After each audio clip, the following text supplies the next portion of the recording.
करेला सरकारी नौकरी, हमर पियावा करेला सरकारी नौकरी।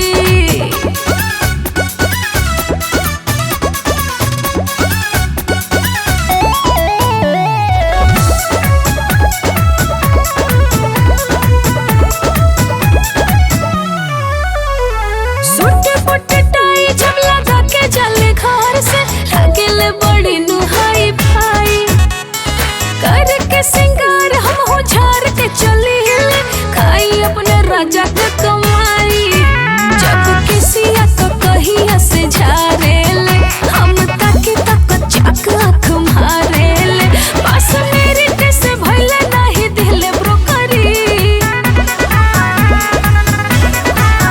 हमर पियावा करेला सरकारी नौकरी, हमर पियावा करेला सरकारी नौकरी।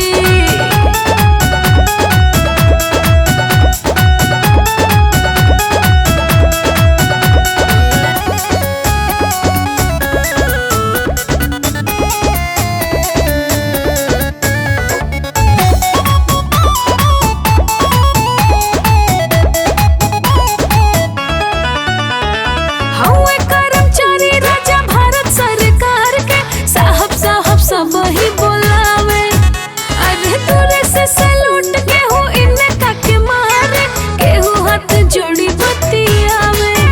हर संडे के ले जाले इसी ने मवा हो, नया नया ही दिखावे ले फिल्मवा हो।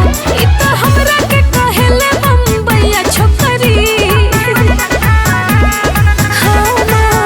हमर पियावा करेला सरकारी नौकरी, तो हमर पियावा करेला सरकारी नौकरी।